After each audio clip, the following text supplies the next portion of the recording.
जश्न आजादी का मौका है, देश कह रहा है जय हो और सभी देशवासियों को स्वतंत्रता दिवस की ढेरों शुभकामनाओं के साथ एक संदेश जो प्रधानमंत्री नरेंद्र मोदी की तरफ से दिया गया है। आपको बता दें, प्रधानमंत्री नरेंद्र मोदी ने आज 15 अगस्त के दिन स्वतंत्रता दिवस की बधाई देशवासियों को दी है। सभी देशवासियों को स्वतंत्रता दिवस की ढेरों शुभकामनाएं। जय हिंद, ये वो संदेश है जो प्रधानमंत्री नरेंद्र मोदी ने सोशल मीडिया एक्स पर पोस्ट किया है। और इस बीच आपको तस्वीरें दिखा देते हैं लाल किले पर जो वीवीआईपी मेहमान हैं उनके पहुंचने का सिलसिला। आप देख रहे हैं गृहमंत्री अमित शाह लाल किले पर पहुंच चुके हैं। तो जो वीवीआईपी मेहमान हैं उनके पहुंचने का सिलसिला लगातार जारी है। ये तस्वीरें आप देख रहे हैं लाल किले की प्राचीर की ओर आगे बढ़ते हुए सभी खास मेहमान जो यहां पहले से ही उपस्थित रहेंगे, जिसके बाद अंत में प्रधानमंत्री नरेंद्र मोदी आएंगे। और ये क्योंकि जो लाल किले की प्राचीर है वो पहले तल पर है, प्रथम तल पर, तो वहीं पर लिफ्ट के जरिए जाते हुए आपने देखा गृहमंत्री अमित शाह को। और ऐसे में अब देश को इंतजार, आज 11वीं बार जब राष्ट्र को संबोधित करेंगे प्रधानमंत्री नरेंद्र मोदी यहां इस लाल किले की प्राचीर से, तो फिर क्या कह सकते हैं। देखिए, प्रधानमंत्री नरेंद्र मोदी विकसित भारत का जो विजन है 2047 तक के लिए, उसे देश के सामने रखेंगे। तीसरे कार्यकाल का जो एजेंडा है प्रधानमंत्री नरेंद्र मोदी सरकार का, वो देश के सामने रखा जाएगा। इतना ही नहीं, किसानों, नौजवानों, महिलाओं और गरीबों का जिक्र भी प्रधानमंत्री नरेंद्र मोदी के आज के इस भाषण में रह सकता है। अच्छा, अभी तक जितने कार्यक्रम किए गए हैं उसका ब्यौरा और जम्मू कश्मीर में जो चुनाव होने हैं इस साल, विधानसभा चुनाव, उसका जिक्र भी ये उम्मीद की जा रही है प्रधानमंत्री नरेंद्र मोदी के आज के इस संबोधन में रहेगा। जो केरल वायनाड में त्रासदी हुई, आपदा आई, उसको लेकर भी संवेदनाएं प्रधानमंत्री नरेंद्र मोदी की तरफ से आज जताई जाएंगी। और नौकरी की जो नई योजना बजट में जिसका जिक्र था, वो किस तरीके से नौजवानों की जिंदगी में कारगर साबित होगी, इसकी बात करते हुए ओलंपिक में जो भारत को बड़ी कामयाबी मिली है, हमारे युवाओं ने जिस तरीके से परचम लहराया है और आगे आने वाले समय में ओलंपिक के लिए जो भारत की दावेदारी है, उसकी बात भी प्रधानमंत्री नरेंद्र मोदी कर सकते हैं। और साथ ही पड़ोसी देश बांग्लादेश में जिस तरीके के हालात बने हुए हैं उसका भी जिक्र होगा। और ये तस्वीर आप देख रहे हैं एनएसए अजीत डोभाल, वो भी पहुंच चुके हैं अपनी पत्नी के साथ। आप देख रहे हैं कार्यक्रम स्थल पर पहुंचते हुए ये लाल किले पर जो वीवीआईपीज हैं उनके पहुंचने का सिलसिला लगातार जारी है। तमाम केंद्रीय मंत्री पहुंच रहे हैं यहां पर, अति विशिष्ट मेहमान पहुंच रहे हैं यहां पर। और देखिए किस तरीके से लिफ्ट में दाखिल हो गए। अजीत डोभाल भी अपनी पत्नी के साथ वो भी यहां पर पहुंच चुके हैं। और जल्दी से हम रुक करते हैं, हमारे साथ जो खास मेहमान हैं वो लगातार बने हुए हैं। एक क्विक रिएक्शन हम पत्रकारों से पहले शुरुआत करते हैं। अभय सर, आपके पास आऊंगी। आज का प्रधानमंत्री नरेंद्र मोदी का संबोधन आप क्या सुनना चाह रहे हैं सर? क्या आप उम्मीद कर रहे हैं आज प्रधानमंत्री नरेंद्र मोदी यहां लाल किले की प्राचीर से कहेंगे?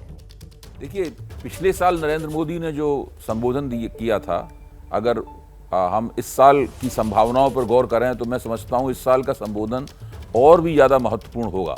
इसलिए महत्वपूर्ण होगा कि इस वक्त भारत जिस तरह की समस्याओं का सामना कर रहा है, वो खास तौर से अलग तरह की समस्याएं हैं। पिछले साल ये समस्याएं थीं लेकिन उभर कर सामने नहीं आई थी। हम कई विदेश नीति की समस्याएं हैं, भारत की सुरक्षा नीति संबंधित समस्याएं हैं, महंगाई, बेरोजगारी की समस्या है। इन सारी समस्याओं के ऊपर हम उम्मीद करते हैं कि प्रधानमंत्री कुछ ना कुछ रोशनी डालें। वो पिछले 10 साल से इस देश की सत्ता में हैं और अर्थव्यवस्था उनके हाथ में पिछले 10 साल से रही है, सुरक्षा व्यवस्था पिछले 10 साल से रही है, विदेश नीति 10 साल से उनके हाथ में है। अगर वो देशवासियों को कुछ बताएंगे कि उनके पास भविष्य की क्या स्कीम है इन तमाम बातों के ऊपर, जो मौजूदा संकट हैं, कभी अभी आप मौका देंगी तो हम लोग उनके ऊपर भी चर्चा करेंगे।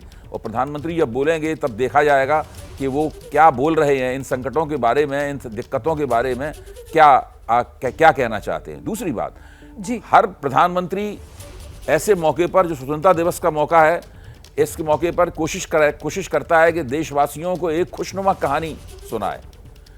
तो ऐसा नहीं होना चाहिए कि हम लोगों की समीक्षा जो है वो directorate of advertising and visual publicity के विज्ञापन में बदल जाए कि हम ये करने वाले। वो सब बातें ठीक हैं, वो अच्छी बातें हैं, अच्छी लगती भी है और हम चाहते भी हैं कि ऐसा हो।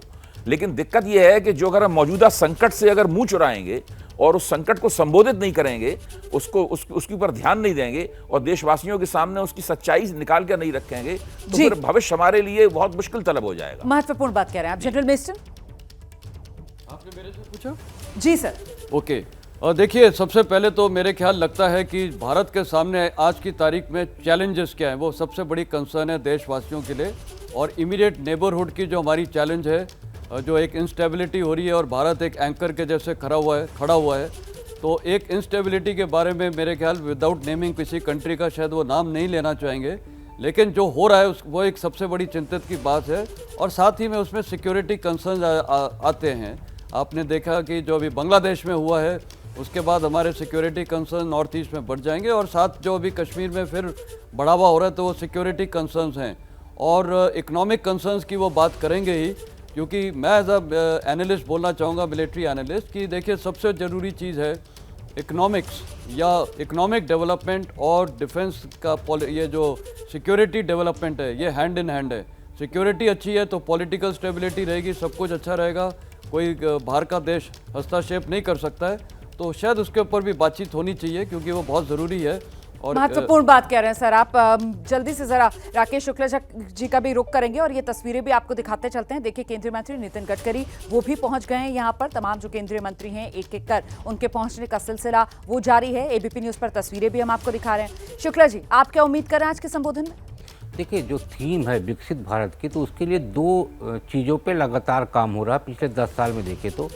भारत को आत्मनिर्भर बनाने के लिए और स्वावलंबी बनाने के लिए, तो ये दोनों विषय महत्वपूर्ण है। जहाँ तक चुनौती की बात लगातार हो रही है, तो मुझे लगता है आज़ादी के पहले और आज़ादी के बाद भारत सदैव चुनौतियों का सामना करता रहा है, और वही चुनौती उसका आत्मविश्वास बढ़ाती है और भारत को मजबूती देती है। इस बार मुझे लगता है जो लगातार प्रधानमंत्री की तरफ से 3 विषय जरूर उठाए जाते हैं, भ्रष्टाचार, परिवारवाद और तुष्टीकरण। मुझे लगता है इस बार भी युवा और नारी पे फोकस होगा, और उसमें साथ में वो जातिवादी समीकरणों के लिए पूरे देश की नजर लगी हुई है सर, पूरे देश की नजर लगी हुई है। और इंतजार प्रधानमंत्री नरेंद्र मोदी की पहली झलक का है। काफिला उनका बस निकलने ही वाला है।